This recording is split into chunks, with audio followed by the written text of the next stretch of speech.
my next Bond, I want to be young. Like, I want him to be like 28. Okay. One, because that way he could play Bond for 10 years and he's still 38. Like, Daniel Craig was 38 when he started playing Bond, and then he was approaching, like, he was 50. Roger Moore was 45 when he started playing Bond. Oh, wow. Yeah. And it gets fucking gross. Yeah. Real quick.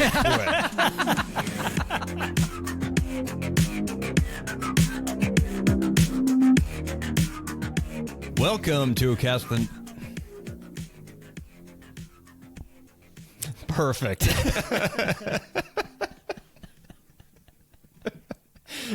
Just keep it in. It's fine. Welcome to A Cast with No Name. We are your hosts. I'm Jay. And I'm Matt. This is episode 75, and we continue our James Bond month as we jump from Connery to Lazenby with 1969's On Her Majesty's Secret Service. And we continue with Coop in the mix. Hey, everybody. Hey, Coop.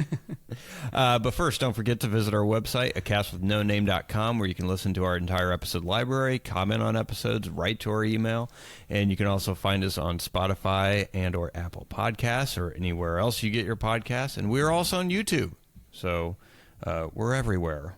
We're like God. Yeah.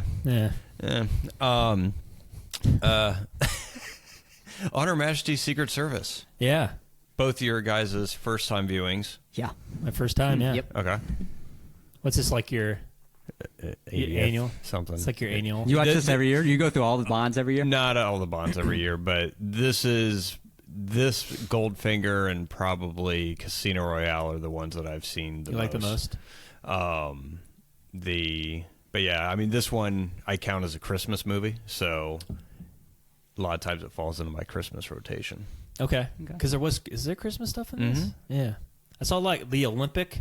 Yeah. Like, was there the Olympics in like Switzerland or something when this was made? Don't know, but I do know that a lot of stunt people were actual Olympic athletes. Makes so sense. Okay. people in They're like skiing and stuff stuff skiing, like that. the bobsled, so ice skating. They had a lot of Olympic Yeah. people. Oh, that's helping pretty cool. out. So I was wondering if skiing and bobsledding was like a fad in the late 60s, early 70s or something. There's a lot of that in this. yeah, I mean, it could have been. I mean, that'd be a good thing to look up. I don't know where the Olympics were in 69, 68. It would be 68 or 72, I believe. I'll look that up now. Yeah. But yeah. Coop, what'd you think? Yeah. What were your first impressions? Not a fan. Not like it? fan. Not a fan, Not for huh? me. Yeah. All right. No. What didn't you like about it? I felt like the first probably like 90 minutes he was just kind of running around, which he was doing James Bond stuff, womanizing, traveling the world, the best of the best, all that good stuff. And I felt like it was about 90 minutes in before I really knew what I was there. Like, what am I here to watch? Until the bad guy was introduced, until kind of what the evil plan was. And then after that, it kind of picked up for me, and I was able to enjoy it more. But yeah, the first, I mean, it was a 2-hour, 20-minute runtime, and for the first about hour and a half, I was just kind of watching this guy chase tail. Yeah. Okay. What'd you think? I was pleasantly surprised. Yeah? I liked it. This is great. No, I thought overall, I like the story. The story's really good. I think if they updated this, obviously because, it's just a victim of the times with the technology and stuff, so a lot of it's outdated in terms of like visual effects and stuff, but overall I thought the story was good. I thought there was arcs. I thought they could have executed those arcs a little bit, and we can get into that. The whole time I was thinking, God, if Daniel Craig was able to do this one with like Martin Campbell directing, I think it's one of the stronger like Bond narratives. There's just a lot there. Like the Bond girl, I think Diana Rigg might be one of the best Bond girls. Oh, she is the best Bond She was girl. awesome. Yeah. So she pretty much carried the... I was trying to think of any Bond girl that carried a movie as well as she did, and the only one that came to mind is Eva Green. Eva Green, But like those two, I think should be like the high standard for Bond girls. Yeah. Everyone else just falls short. Yeah. And I don't think it's because I've seen all of them, and there are some okay. I mean, most Bond girls are forgettable, but Eva Green and Diana Rigg, are just like Yeah, right she was there. Maybe Push Galore, just because of the name, but I mean, but no, Honor Blackman, she does a good job in that role too. But I think Diana Rigg and Eva Green are just. She stood out for me. I'd best. never seen this, and she was definitely like Bond's equal in terms of like intelligence and her ability to. She didn't seem like intellectually inferior to Bond. No, and a lot of Bond girls do. They're just like there to be arm candy. She wasn't like that, but to me, she was the best performance in the movie. George Lazenby's okay as Bond. He's fine. Yeah, but I feel like God, if Sean Connery did this, maybe it would have been a little bit better. He would have elevated a little bit. But overall, I thought it was, again, pleasantly surprised. The story's good. I would recommend it. Cooper hates it. Everybody's different. I mean, it's it's fine. Yeah. I get what you're saying though. It's a this movie kind of had a resurgence for like the past 5 years. There's like 5 to 7 years. A lot more people were kind of talking about it, and starting to like it. Well, probably longer than that. I'm a horrible judge at time. It's probably the past 10 years. It was kind of like rising in popularity, and then and then some people are like, well, it's not as good as what we're all saying. But so, I mean, it kind of ebbs and flows in popularity. But for the longest time, this is a lot of people write this off just because it's George Lazenby's only one. Yeah. That he did. But for me, for myself, this is this Casino Royale and Goldfinger. Yeah. Or I still want to say Goldmember. Damn, Austin Powers. Are some of my favorites. I mean, GoldenEye's up there too. Yeah. But I mean, this one, I think George Lazenby. I mean, he wasn't a trained actor when he took on this role. Yeah. He was an Australian model. But I think he has the best look of Bond. Like when I read the books, that's who I kind of pictured, and it's a very good interpretation as far as how he's presented in the novel or in the books. But I thought he still had a look to it. Still had a good swagger to him. I thought that him as he played Bond was still good. I just couldn't get just the storyline is kind of where I got lost. But I mean, I thought he acted great. I thought that he embodied kind of the James Bond character. Yeah. Mm-hmm. Yeah. I thought the physicality was a step up from Dr. No. Yeah. The action was better. Like there was a lot of again, Sign of the Times, a lot of like exploitation camera work in terms of like the zooming in real fast, zooming out, quick cuts, crazy quick cuts, sped up frame rate. Yeah, that happened a lot. It was the first time they used slow motion in the Bond franchise. Yeah. Sped up motion they've done. Yeah, in the Connery ones as well. But Lazenby's he's a physically better performer in terms of the action than Sean Connery was. And he was younger. I mean, not much younger, but I mean, by the time this kind of came around, this is 1969. I believe You Only Live Twice came out in 1967. By that time, Sean Connery was 38-ish, 39, because he was 32 in so he's still in his prime. Yeah, so he was still younger. And for flipping all over the place. And Connery was a bodybuilder too in the 50s. So I mean, he could have been athletic, but I think George Lazenby was like 28 probably when this shot, 29 when it came out, and so I mean he's quite a bit younger, but yeah, the Bond girl, awesome, and then Telly Savalas as Blofeld. Did you like him? Oh yeah, he's my favorite. Blofeld? Yeah. Just because Donald Pleasance, who's known to play him, he plays a psychiatrist in Halloween. Yeah. He has I think a turn or two of Blofeld, and it's very. I mean, he just seems like a runt almost. Like he doesn't seem imposing. Telly Savalas is. I mean, he seems imposing. He seems like he reminds me of like comic book Lex Luthor. And comic book Lex Luthor, obviously bald, but highly intelligent and very physical. Right, like Vincent D'Onofrio and Daredevil. Yeah, and it's like Telly Savalas. I feel like if him and Bond got into a fist fight, like it could be a coin toss. Right, I gotcha. And all the other Blofelds. I mean, even Christoph Waltz. yeah, Christoph, which he's 5'2". well, he's the same character anyways. But yeah, he does play the same. It's the same character. So I wasn't a fan of his, but yeah, I mean, best Blofeld, best Bond girl, and the best looking Bond in regards to like who I always kind of imagine, and that's just more of a biased thing. Is that right? And you've read the books too, so yeah, and not all of them. I tried to read this because this is one of the few books I haven't read yet all the way through. I made it halfway through, and then I restarted. I tried to finish it before this podcast. Did not work. I'm a slow reader. Made it to chapter 5. good for you. And then The Man with the Golden Gun. I haven't finished all the way through yet, but like through his description, through Casino Royale and all the other books, I mean, the scar on the side of his face, which George Lazenby has, I mean, everything. What was that? Is it like a? I think you know what I'm talking about, like the divot. It looks like he got like a cigarette burned out on him or something.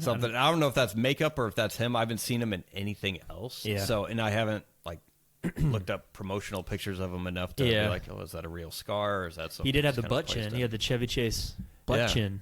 Well, it's a very prerequisite. prominent. It holds the cigarette if your hands are bouncing bad guys. It just the holds it muscle right just there, and then he just squeezes flicks his it chin. back into his lips. Yeah. But so this kind of gained popularity. I think I know why. Why is that? This is also a favorite Bond movie of a notable director. Do you know who? No idea. Christopher Nolan. Yes. Oh, okay. And do you know what movies? It reminded me of Inception's Yep. like climax. Yeah. With like it looked just like it. Yep. Like when the building blows up. I was like, that's Inception. Anyway, There you go. I watched too many movies. What the fuck? Yep.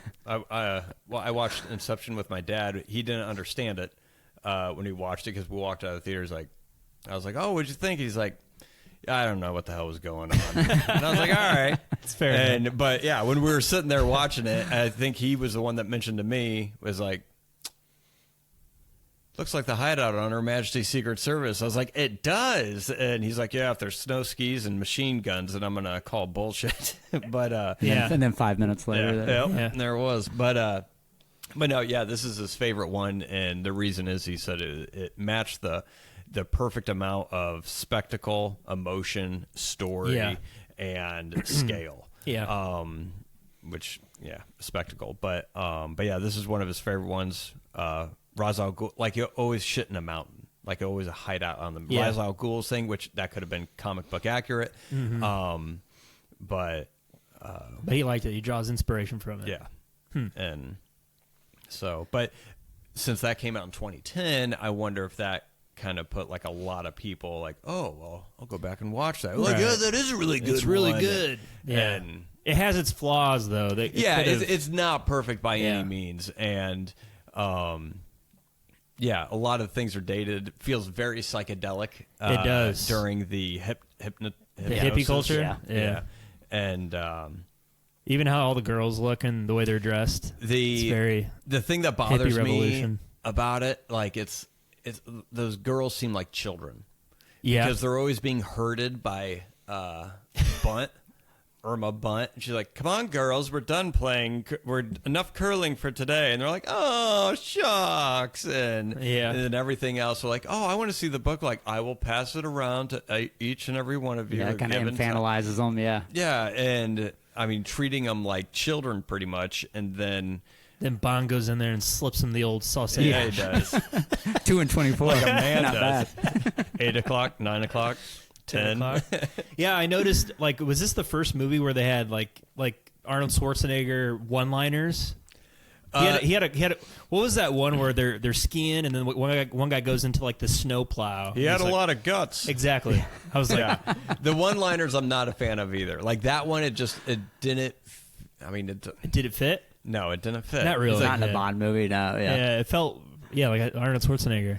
Yeah, it should have been like Stick it just around. slightly changed. Like, To the chopper. yeah, he seemed like he had a lot of guts or something. Like, like Yeah. he had a lot. I don't know, just the verbiage of it. Yeah, some of the one-liners. No, this isn't the first one. So, And in the very beginning when He's like the other guy didn't get this much flack, and he's referring to Sean Connery. Yeah. So it kind of breaks the fourth wall. It's Yeah, like, a who is he little bit. talking to? Exactly. Yeah. Well, that was just an in joke, but they don't break the fourth wall anymore throughout the series. Yeah. But because that was the first time he was recast. Yeah. So that was just kind of the throwaway. Kind of a line. wink and a nod to the Yeah. audience.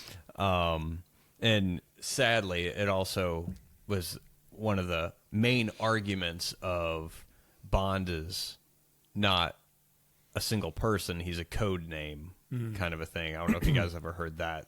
I've heard that before. That the not only does the 007 moniker go to an agent, so does the name. Yeah. So I never heard if that. you're James- 007 and you die, then the next 007 is also now James Bond. I didn't know that. Yeah. What did you think about the theory when you heard it? I thought it makes sense. I Yeah. mean, how many 00 agents can you have? Nobody's going to live forever, so it carries on to whoever the next guy in line is, I guess. If a number is, why wouldn't a name? Yeah. Why wouldn't a name? Yeah. It's not like anybody's going to use their real name as a secret agent anyway, so why not? It makes Carry sense it if you're over. dealing with criminals, right? Right. They'd be like, the new James Bond, and the criminals gonna be like, "That's not James Bond. James Bond's dead. I killed him." Yep. Yeah, that's a good point. No, I mean, Yeah. it would make sense, Yeah. like, to kind of change the name. Narrative-wise, throughout all the movies, no, it doesn't. Yeah. Because, Yeah. but yeah, I would always get in, like, arguments. Not Yeah, what are arguments, your but- thoughts on that? Oh, it's bullshit. It's complete bullshit. It's, no, because, and the reason is, one, it was just fourth wall breaking, but two, especially in this movie, he goes back to his desk, and he finds the knife and the little belt thing from Dr. No. Yeah. And they kind of play that music. And then I think he's also pulls the watch from Russia with Love, and then has the rebreather apparatus from Thunderball. And they all kind of play musical cues from that as he's thinking about, oh, I'm going to resign. Yeah. And plus then there's a Roger Moore movie. I forget, it's spacing me on which one. He visits Tracy's grave. And then even Pierce Bronson, I believe, either Pierce Bronson or Timothy Dalton references that they've been married. Like, Yeah. oh, have you ever been married? Or has he ever been married? Oh, once. Oh, it was Timothy Dalton. And then in Pierce Bronson, The World Is Not Enough. They ask him about it in the movie, and they're like, the world is not enough. He's like, what is that? Some kind of greed thing? He's like, family motto, actually. And which came from this Yeah. movie when he had his shield. Yeah, I done. noticed that. But I didn't realize that was Bond's family motto. Yeah, well, it's just his crest. name, crest thing. Yep. But yeah, so no.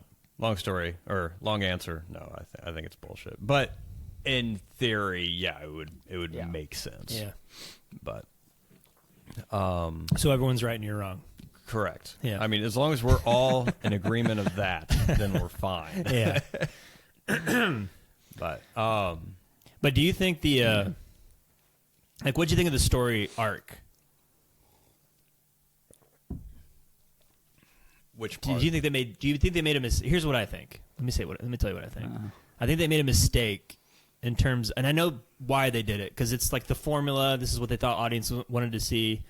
They want to see James Bond bang as many chicks as possible, Yeah. right? Yeah, absolutely. But it didn't make sense.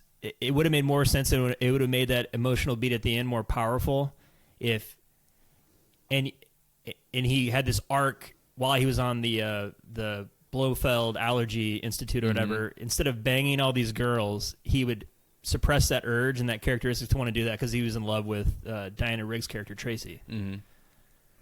But I get why they did it, because it's like, okay, it was probably in the contract. It's like, all right, he's going to hook up with 5 chicks. All right. Then they should have had him hook up with the chicks first. Exactly. And then the dad comes in and is like, hey, I want you to Right. only bang my daughter Right. and marry her too, by the way. Right. He throws that in at the end of that Yeah. conversation.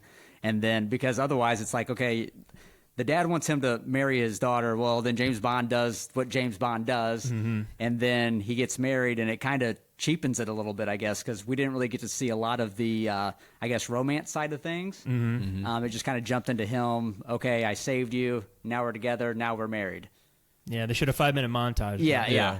The montage of walking through the garden. The alopecia commercial. No, I get what you're saying, and I wish I had made it to that point in the book. I made it to the point to where the furthest I've read that book was the first.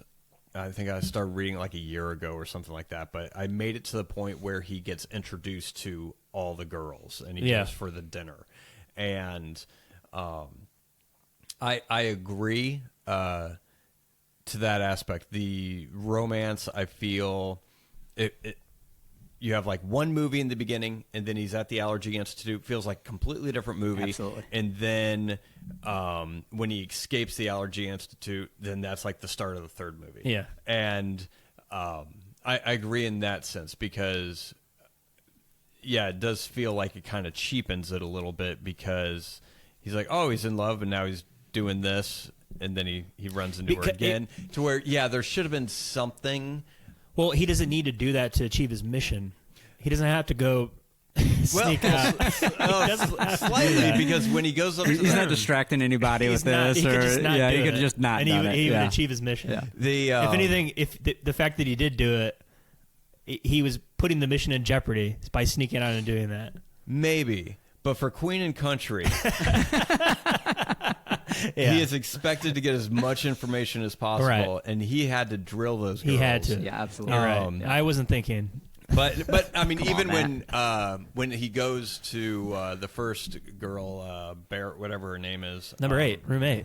yeah, roommate, That's all that matters. and he's asking her questions, and she's like, Yeah. "Oh, later." What's your name? Later. We'll figure it out later. All And right. he's like, all right, I'm gonna have to screw the information out of her. Yeah, and again, for Queen and Country. Yep.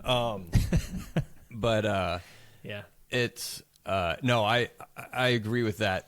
But I always kind of looked at that aspect like that was his send off, like that was his bachelor party, and because it just seems so far fetched that, oh, you're surrounded by all these beautiful women from around the world, and of course, and then of course he gets married after. It's like, oh yeah, after he fucks around the world, now he can settle down, kind of a thing. Yep. Did they explain in the book why Blofeld chose just women? No, I didn't get that far yet. Is it because It's like a Hugh Hefner complex. Ian Fleming, does he hate women? No, he just likes writing about how because I was gonna read an excerpt of the way Ian Fleming writes sometimes, and it's not good. Oh, really? Well, I mean, his writing is good. It's how he writes certain things is like, and that's okay to you. Of course, I'm reading it from 21st Century Sensibilities. Sure. He wrote these in the 50s, and early 60s, and so there's a disconnect. But what they really don't touch on, I mean, they touch on it a little bit in this movie, is Tracy was suicidal at the very beginning. Yeah. So, and this movie actually follows the book very, very closely.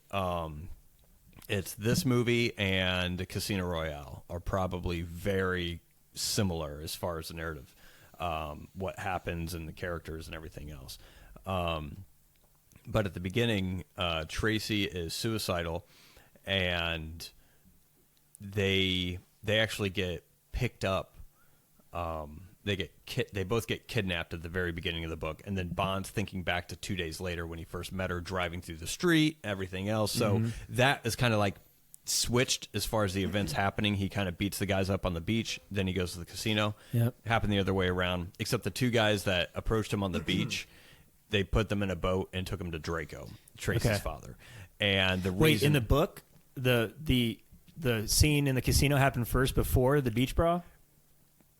yes. I was going to say that would work better. Which makes way more sense because why is he driving to this beach? Exactly. He's seeing this. If you just see somebody walking to the ocean, you're like, oh, she's going Whatever. swimming. Why would you But stop? he squeals tires Yeah. down across the sand, jumps out, tries to save her. Yeah. Like, well, why are you doing this? So what happens is the book starts off, Bond is sitting near a beach, and he's keeping an eye on a woman. You don't know who it is, but he's just kind of keeping an eye on her. And then unbeknown to Bond is two guys behind him keeping an eye on him. And so everyone leaves the beach, lifeguards go away, and the sun's starting to set.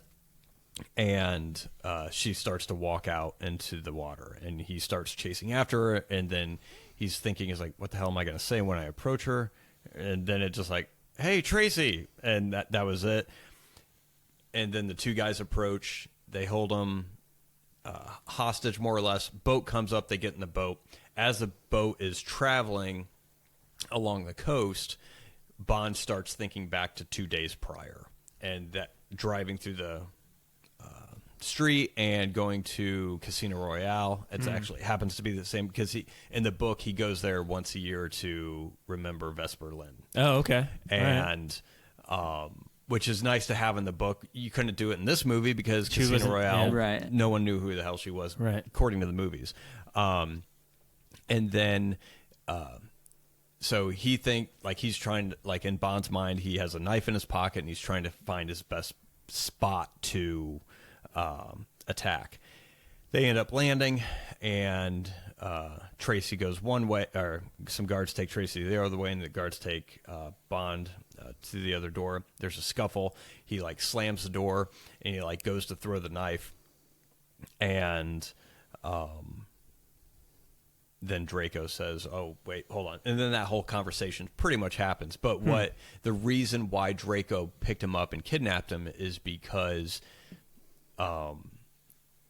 she had sent her father a letter saying, "I'm sorry, blah, blah, blah, blah, blah." Like there's this whole thing when she got mad at her mother before she died, she said something along the lines of, "Well, I'm going to go to this beach and I'll just walk off into the sunset and just never return from the sea." Meaning, "Oh, I'm going to go kill myself." But she was like a kid when she said that. Yeah. And then when her father got the letter from the stationery of the hotel of where she was at, because that was the beach she always went to when she was a kid, then he realized what she was going to do. That's why he sent the guys to pick her up, to prevent her from killing herself. And Bond just happened to be there. And Bond happened to be there, but he also asked Bond to, "Hey, can you help her? Because she seemed a little like, my guy's following you." She seemed like, "Oh, you fucked her to loving life again," kind of a thing, like a little bit, but which is still like, he's got that magic D. The weird, the weird way Ian stick. Fleming writes is like, yeah. I mean, sure, in his mind, I'm sure he'd love to. Yeah, I stopped a girl from committing suicide by simply raw dogging it to her. Yeah. So, but no, but yeah, it would have. So that's something that they didn't really touch on. Yeah. I thought in the movie it would have made more sense to sequence it where they meet each other in the casino first, or that would have been a good intro for her. Like, you know, there's the cleavage, and then she bends down, and she's like, "What's your name?" Blah, Yeah, I blah, like blah. where this is going. Yeah. Yeah, there you go. And then, like, she speeds past him on the highway, and then he's like, "Oh, that's that girl that I met in the casino. I see her stopped over there. I was intrigued by her," which would make sense. He's like, "Okay, I'm going to stop here and see what she's doing." Yeah. Because if someone's just driving past you and you see them stopped on the beach, I mean, would Bond just stop? And I don't know. It's like a creepy version of Bond. Yeah. And I wonder if they just changed it up a little bit just so they could have a cold open. I think so. And This didn't happen to the other fellow. Yeah. So they could say that line. Just have a quick joke like, "Oh yeah, we'll just switch it really quick," and then go. Yeah. It didn't ruin the movie at all, but I thought it could have been written better. Pieced together a little bit better. Yeah, if it followed the structure that it was written in the book, would have been a little bit better. Would have made more sense. Yeah, it would have. But yeah, cheapening the marriage. With that, I think there should have been maybe less time in the Allergy Institute, a little bit more time of them reconnecting or something. Yeah. But, I mean, but I do like the scene to where he's sitting in the village and around all the ice skaters and everything, and he's just sitting there, and he's like, you can just see him trying to work out, how the hell am I going to get out of this city with all these people? And then, but I like that scene, how she kind of skates up and more or less saves his ass. That's one thing how did she happen to be there? Because she asked her father where he was. Oh, okay. Oh, She okay. went there. She was creeping. She was creeping. She'd be right. Her dad's keeping tabs on everybody. Yeah, what'd you do up there? Oh, nothing. Well, he knew where he was because he was the one that gave him the information where the Allergy Institute. No. Yeah. Yeah. So Well, he's the one who Blofeld's French name, Deschambeau or whatever it was, Blafeu. was asking to get like a count hood or whatever verified. Yeah. Yeah. Which, how'd you guys like that dubbing? Yo, I was going to say, was his voice dubbed the entire time? Almost. Yeah, So it's- whenever he was impersonating Hillary, Bray, I then, could tell. Yeah, he was. It was Well, just you said that he was actor's- Australian model, right? Does he? I'm sure he has an accent. No, I mean, him speaking as James Bond was his voice. Was it? Okay. Yeah. They just dubbed over the. Yeah, it's just whenever he was at like the Alpine Room or at Piz Gloria at the hideout up in the mountain, and he was being Sir Hilary Bray. Yeah. It was. That's not his voice? No, it was the guy he interviewed that was supposed to be, All right. because he kind of,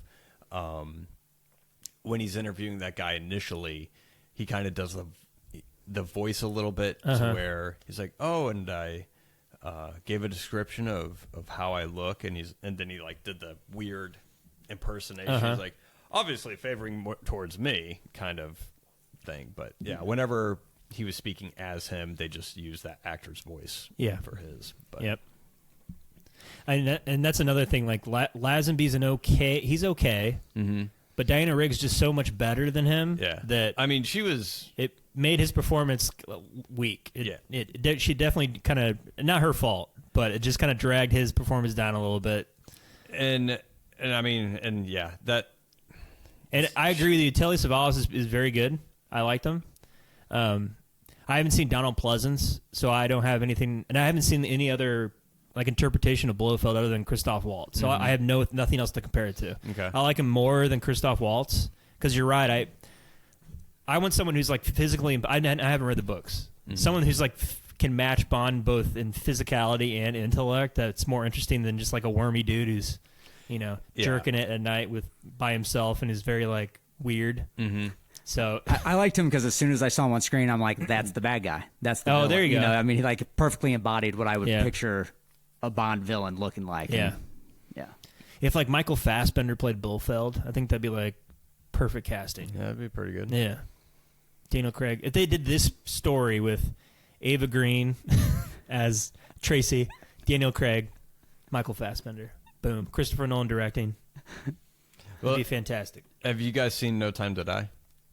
Yeah. Have you? No. No? All right. Well, never mind. No, go ahead. It won't keep me from watching it. No Time to Die. Well, I'll just stay away from No Time to Die. I mean, takes a lot of inspiration from this movie. I mean, they reused "We Have All the Time in the World" song. They had like it kind of wraps up his relationship or his feelings for Vespa Lind and all that other stuff. But yeah, because they. Yeah, but that's all I'll say about it. Yeah. Because, Okay. I like that whole trilogy of Skyfall, Spectre, No Time to Die. God, Spectre it ruined No Time to Die for me. I tried to enjoy No Time to Die, but because it tried to make up its. I know we're talking about No Time to Die. No, that's all right. It tried to make up for the flaws in Spectre. Yes, and it was almost like the Rise of Skywalker trying to make up for the Last Jedi. which it can't be done. So, but when it's done so badly, it's tough to. I think you get where I'm trying to go with here. Yeah, The previous movie ruined the next one for me. That's tough. yeah. You're not really making me want to get tuned in. Well, with those, because a lot of people don't like Quantum of Solace. Yeah. And watching it by itself, I will never watch Quantum of Solace by itself. But I will watch it as a double feature next to Casino Royale. Because Casino Royale helps Quantum of Solace. If that feels like a complete first story.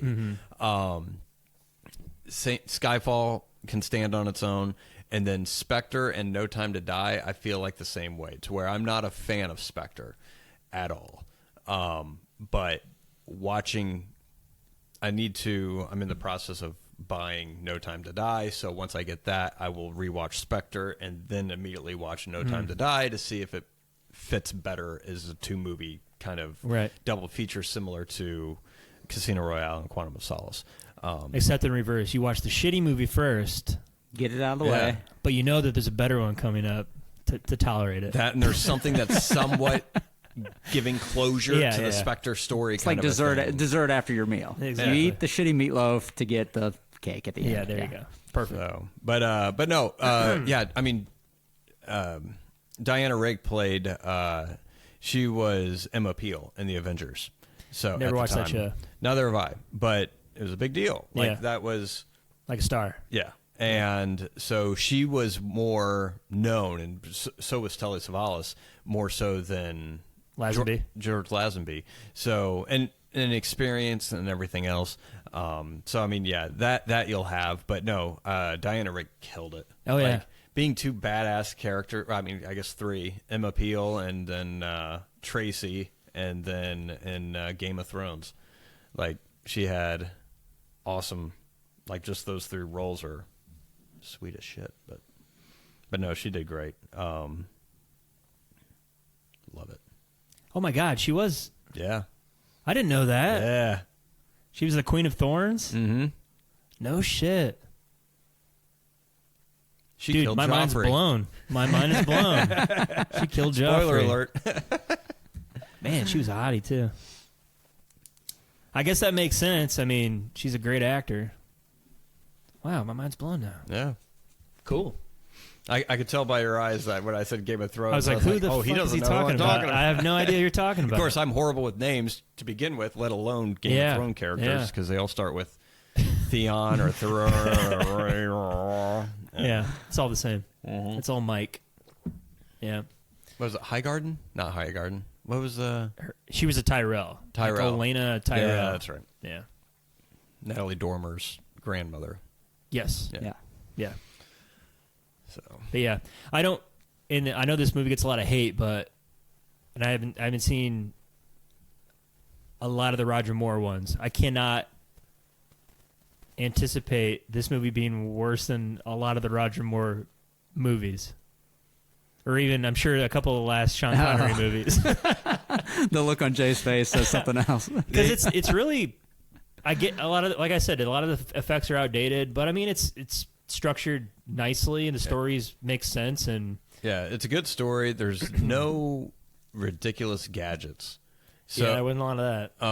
Yeah, I don't think he had any of his gadgets in this film. He just did had that safe, like that elaborate safe. Elaborate. Oh, It wasn't really. yeah, that was his elaborate, gadget. It was a Xerox machine Yeah. and an automatic safe picker but- or Yeah, something. that took him like an hour to Yeah. get through all the combinations. Yeah, while he reads a Playboy. Which little trivia for Some you. gags there. This and one other Bond novel was released in Playboy. Like, they would serialize it. Oh, yeah? There would be like a chapter or two, and it would be over the course of some Gotcha. months or whatever. Yeah. It was some partnership deal that they had, and I think that's why they threw Playboy in there. But Yeah, that's pretty cool. yeah, the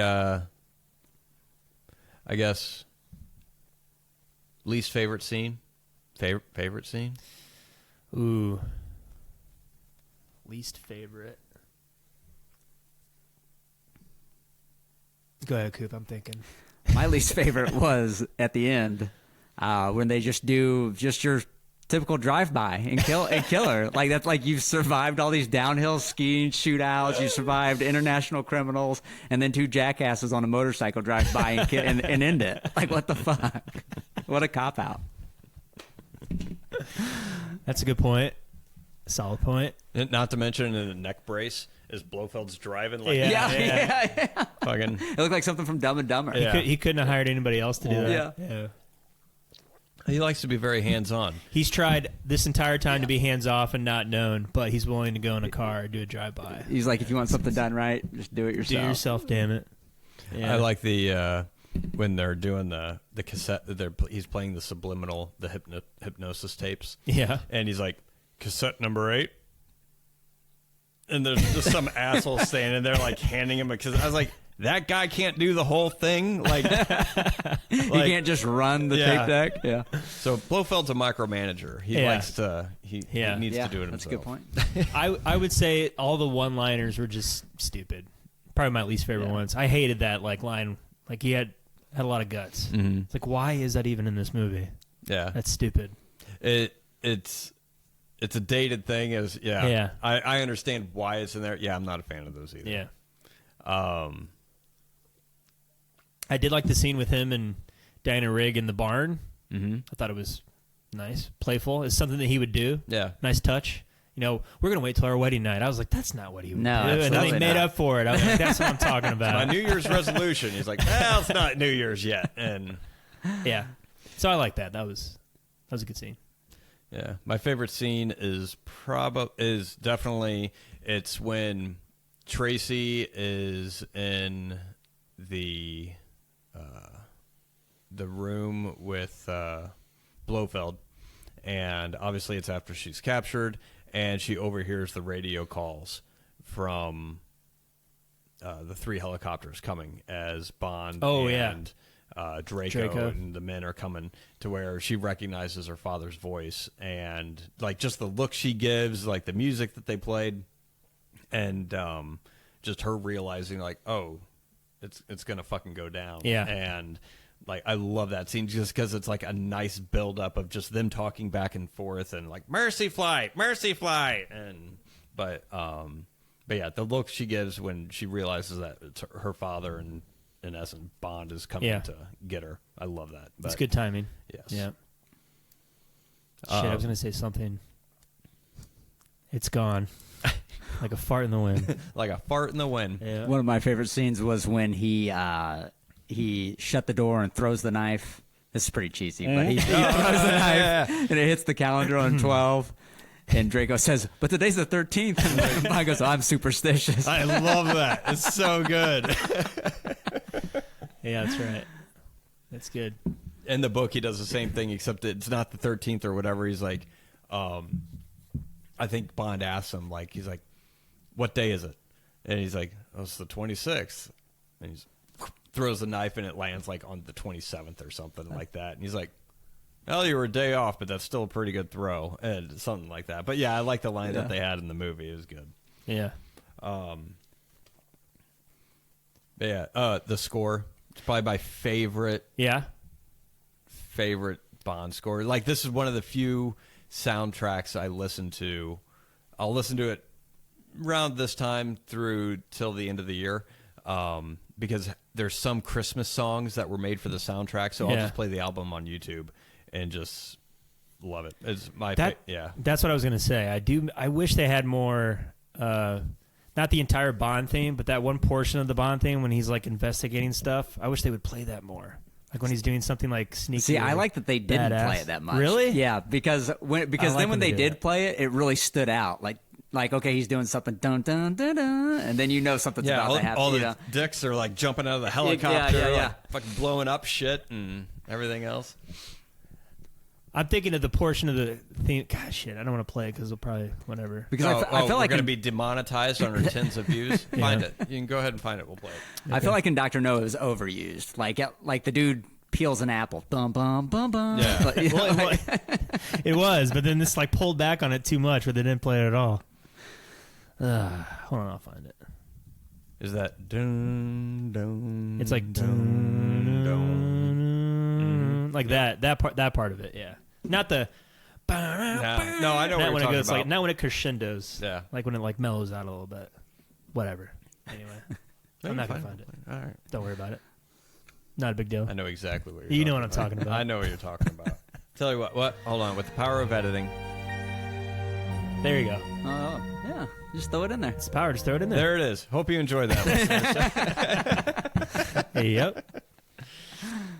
But did you think it was weird that Draco, like you said, she was suicidal, but to cure her suicidality was to just get some of that James Bond-y? Yeah, no chance that's happening. In You real don't life. think so? No chance. It's like Today's audiences, that would work, right? Yeah, that's like a dumb. Well, I mean, it's a very obviously very old school way of thinking. Even in the book too, Bond says, "No, she needs a psychiatrist. Like, I'm not. Like, that's not my job. I'm not going to fix somebody because he's not about that at all." Yeah, and then it's like, because in the book it's actually like 2 months later. Okay, all right. And they kind of meet up again. Yeah, because it made it seem like it was like, seem like immediate. Bam, bam, bam. Yeah. Like, wait a second, hold the brakes. What's going on here? Yeah, in the book, like they have a run in, and then Bond goes back home, and he's doing his thing and working 2 months or whatever, and he's like trying to get information as far as where Blofeld's address actually is in Switzerland, but the Swiss government are being coy and just not giving it up for citizen privacy reasons, all that shit. And then he runs into Tracy again 2 months later, and after that, she's better. So, but yeah, even in the book, Bond's like, I'm not doing that. But yeah, it is a dumb thing, like, but it's very old school. Makes way. sense to me. My daughter needs a wife, or my daughter needs a husband. needs a husband, and that'll fix her because. So, having never seen this before, when he said, like, you need to marry her, I was like, that's preposterous. There's no chance James Bond is marrying this chick, and if he does, there's only one route for her to go, and then sure enough, they get married, and she gets shot in the head. I was like, yeah, I knew that was going to happen. That's true.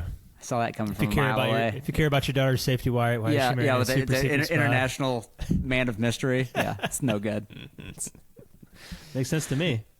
Yeah, it's but something I do think holds up is after the attack on Peace Gloria, and they're going back, and then Tracy's like, "Oh no, I'm gonna wait for James," and he's like, he knows the schedule, and she's like, "No, I'm not gonna leave without him." And then he just decks her right in the face. Yeah. Oh yeah.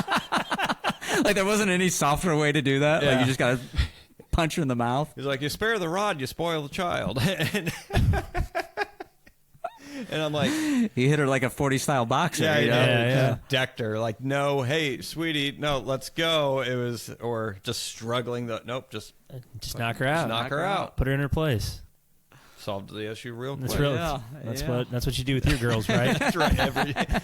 You ready for bed? No, fuck you. And then we Puts 'em right to duke sleep. it out. Yeah.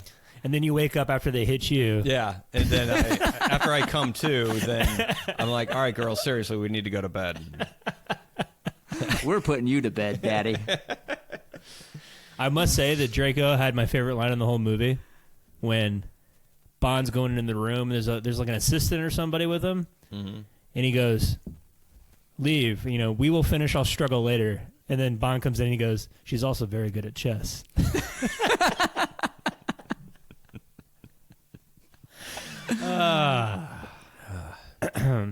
It's one of those like lines that's not needed at all, Right, yeah. but they did it anyway. Yeah. It's pretty good.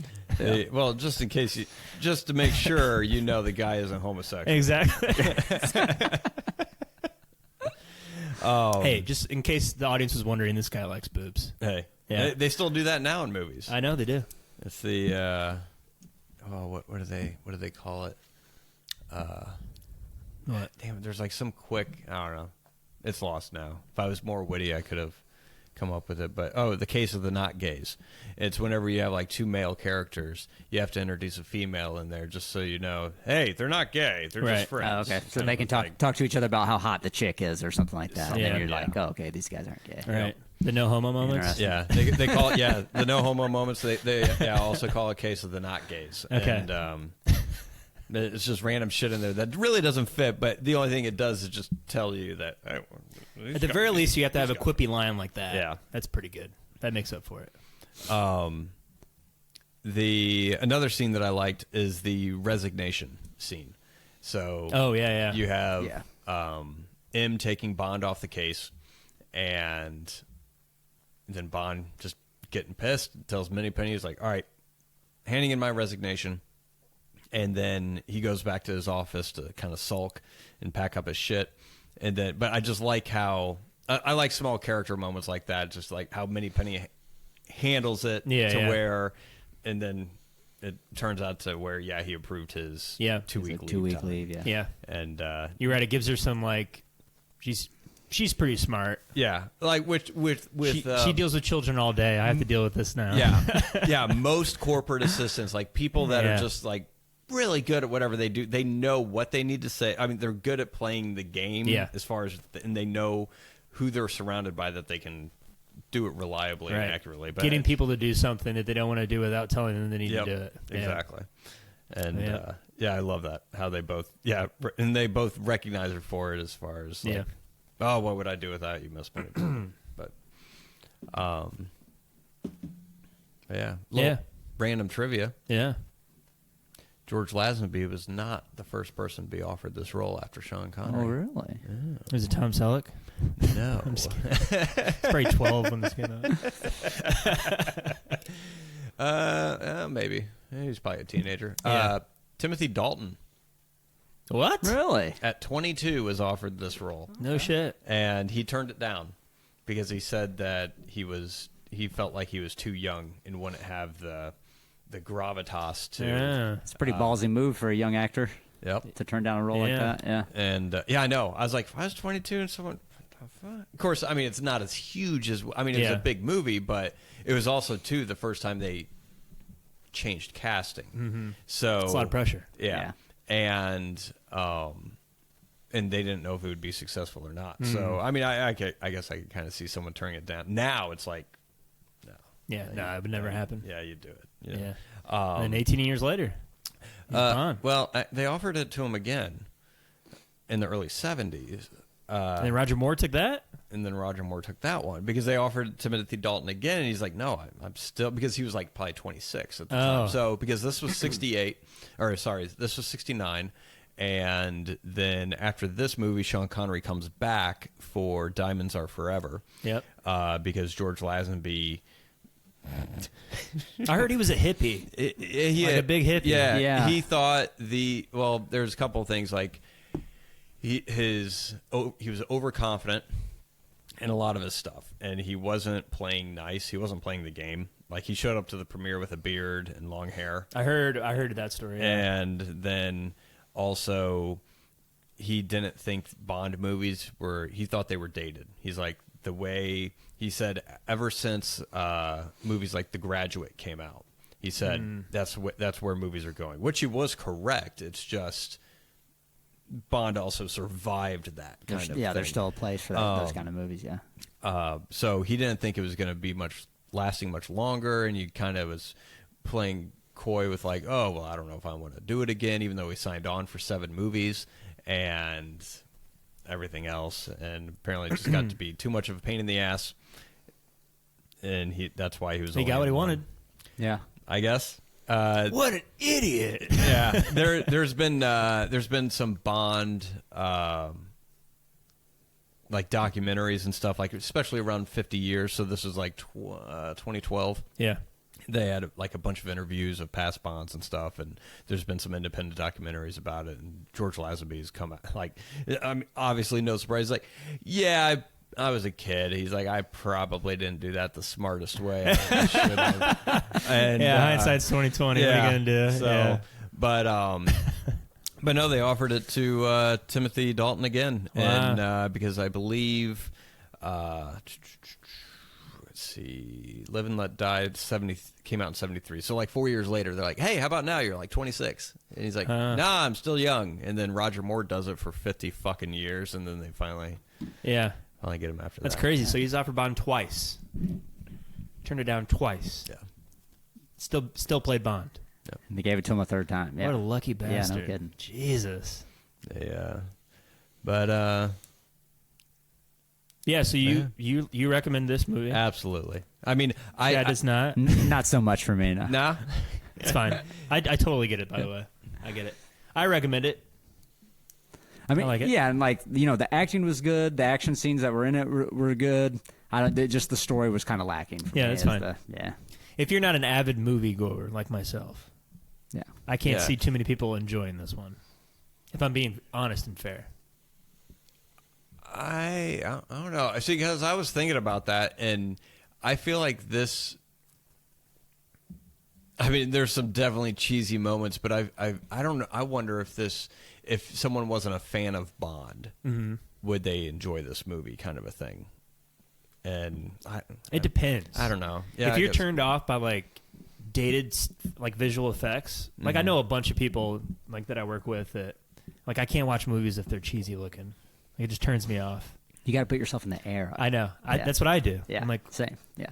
like, unless it's like masterful, like 2001: A Space Odyssey. I still think those effects are like they still stand up like to this day. But most movies aren't like that. Yeah. Yeah. I mean, I obviously recommend it. It's Yeah. I love it. It's like comfort food anymore. Did you like this one better than Dr. No? Did I ask you that? No, you didn't. But I wrote Let's that do that. question down. Is how do you compare this to Dr. No? I enjoyed the movie more than Dr. No, but Sean Connery gave a better performance as Bond. But the Bond girl in this one was far superior. Yes. Than I'm already forgetting what was her Tits McGee? Ursula Yeah, Andress. that's her name, actually. What's Yeah, her name? Nailed it. Honey Rider. Honey Rider. Thank you. Jeez. All right. Anyway, Tracy, superior Bond girl than Honey Rider. Oh, yes. But what movie would I rather watch again? This one over Doctor No. Oh, I'm the complete opposite. There we go. Fair enough. I mean, despite the actresses, who's better there? Like, it's a Bond movie. I'm here to watch James Bond. And so, for me, it would be Dr. No. Oh, Dr. No is better than... Okay. Yeah, it's better than... Got it. Yeah, I would have to say... Oh, Come on, Jay, tiebreaker. I don't know. I like them all. I like them all the same. No, I think I like this one better than Dr. No, but yeah, Sean Connery is so damn He's very good at good. Bond. Yeah. And that's the tough thing, because I enjoy watching Sean Connery I do as too. Bond. I do And too. and it could be any movie that he's in playing Bond, I think. But story-wise, and I mean, this movie does have some of my favorite scenes in the franchise. And yeah, definitely the best Bond girl, bar none. Which I know it's not a mental thing, but I feel like it would be very... I mean, maybe it is, maybe it isn't, but the producers of these movies, it would be almost... And I know they didn't say this during the Craig movies, but like throughout all the other Bond movies, to where, oh, we got the Bond girl. Like, oh, this is going to be the best one yet. And like, you always get the interviews with the actresses, like, oh, well, this Bond girl actually has agency, and she plays with the boys, and it's not just a pretty face. Like, shut the fuck up, you're a Bond girl. But so every movie, they're always like, oh, well, this one's different. It would be interesting if the producers during the creative meetings or the writers are like, okay, new Bond girl, okay, we're going to have her be fun, be badass, but she still can't be as good as Tracy. No, Like, so that way, especially when they were doing the single continuity. And because all the Bond movies up until the Craig movies are one continuity. So it'd be interesting if they actually had that in mind throughout the time. I doubt that they did, but I wonder if that's why it just never stands up for me as far as Bond girls. I don't know if I doubt it was like a purposeful thing to do to kind of neuter. Wait, the Bond movies from this movie all the way to Daniel Craig are in one continuity? Yeah, it's all the same character. Blew your mind. That's what we were talking about, the difference between changing names, code and- names, and stuff like that. Let me ask you a question, Jay. Yes. If Idris Elba becomes the next Bond, what's your take on it? See, one, he's too old. If it was 10 to 15 years ago, possibly. Okay. So I'm going to answer this in multiple ways. One, my next Bond, I want to be young. Like, I want him to be like 28. Okay. One, because that way he could play Bond for 10 years and he's still 38. Like, Yeah. Daniel Craig was 38 when he started playing Bond. And then he was approaching, like, he was 50. Roger Moore was 45 when he started playing Bond. Oh, wow. Yeah. And it gets fucking gross. Yeah. Real quick. And so... and then Sean Connery was 32 when he started. Timothy Dalton was 40, and Pierce Brosnan was 41. I can't wait to watch these Roger Moore ones. Oh, you can wait. But so having said that, I want a younger Bond. I think Aaron Taylor Johnson is rumored. I can be down with that. I think he's like 30 or something like that, 31. That's good. As far as changing, there's two things: changing the race and then changing the gender of Bond. And one, the producers are never going to change Bond's gender. No, Barbara I agree with that. Bercoli has come out and said, like, no, that's never going to happen. And I disagree with doing that for the same reasoning. I think I mean, I would be. I would still go to sleep and I'd still go to work the next day. It wouldn't. Yeah, It wouldn't do anything. right. I just from. I feel You don't need to though. Yeah, make Just- your just- make it. It'd be like recasting Black Panther as Aaron Taylor Johnson, Yeah, or we're gonna cast Blade as Robert Pattinson. yeah. Yeah. Anyway. I'd say just make a new character. Yeah. Like, I'd rather see that because John Wick, awesome. Yeah. That's a new character. There you go. Jason Bourne. The Bourne Identity. Yeah. You had You can do it. yeah. Salt. Did you ever see that movie with Angelina Jolie? Oh, yeah. It's actually pretty I good. saw that, yeah. I'm It's not not a that fan bad. of Angelina Jolie. Well, I know you don't like her, but calm down. People can make good things. You don't like the way she looks? Well, 'Cause that's what we were that talking about. Well, yeah, not. She is like, and this is very chauvinist of me. She looks a lot older than what she actually does, because I think she's like 8 years younger than Jennifer Aniston or whatever. It like blew my mind. I always thought she was like 40. Yeah. She always looked 40 to me. Yep. And then I found out she's like, I don't know, whenever it was like, I was like, she's fucking 32. I was like, I mean, drugs do some serious shit to your. Cocaine's a hell of a yeah. drug. Cocaine's a hell of a drug. Murph with the Chappelle references tonight. It's one of the best shows ever made. But Come I on. totally agree with that. Hey, what were we? Sorry. So I recommend it. I recommend it. I don't. Okay, Jay does. Jay, you're the tiebreaker. Come on. Yeah, I recommend it. And so obviously. you liked this movie more than Dr. No, but you like Sean Connery more than. You just enjoy watching Sean Connery as Bond. Yeah, I mean, yeah, But you like them all the same because you have no spine. yeah. You can't. I'm flip flopping. Well, wait, no, I'll change that. Roger Moore's are on the bottom. Spoiler alert. Yeah. But I don't know. I've only seen all the Roger Moore ones once, though. Just showed Jay a picture of Angelina Jolie. Like, that's attractive to you?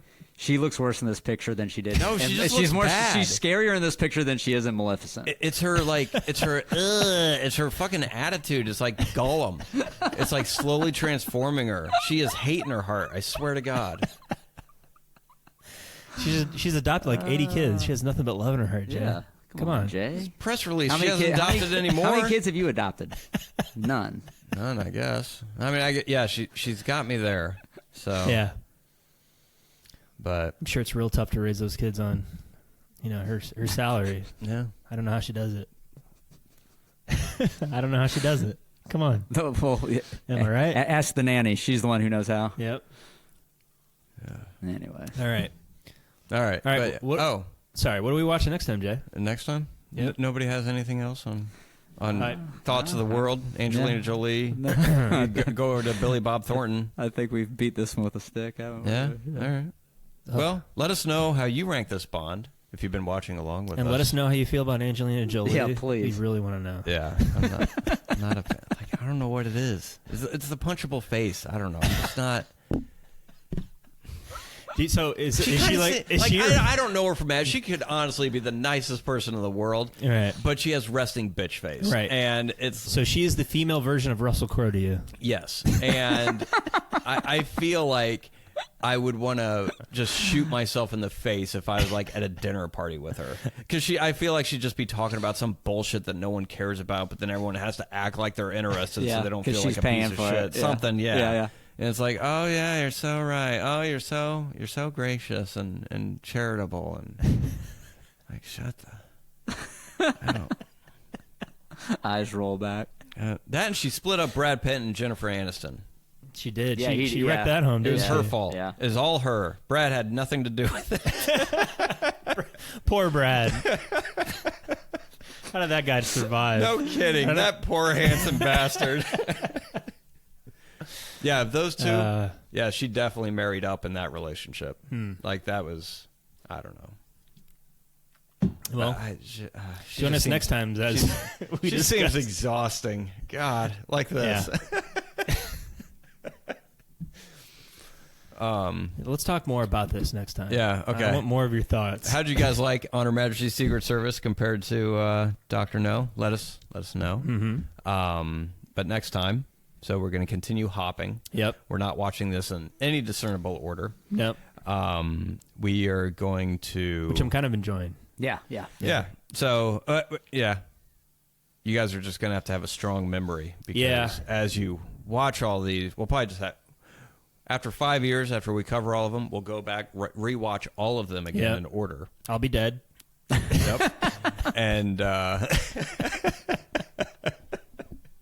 podcast will no longer be a thing. We'll be in World War III.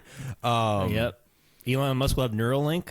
Yep. We just download it. Just Yeah. download each of his minds. Which I wonder if you would be able to watch a whole movie not in real time. Just have it like Experience it just like Neo. instantaneously. Yeah, like Neo. Like Neo. I know Kung Fu. Whoa. Is that fun though? Is that what you do it for? I don't know. I don't know, man. I don't I think could I watch would- yeah. shit ton more movies. Join us next time as we talk about Neuralink. Yeah, you could watch a movie in like 3 seconds. You'd just be like, and then you watch another one. Hey, and then What movies are you watching that you're making these noises? I don't know, probably something that's Jay shitty. downloads an Angelina Jolie movie and he vomits. Mr. and Mrs. Smith. Oh God! Oh, thank God that's over. Worst half second of my life.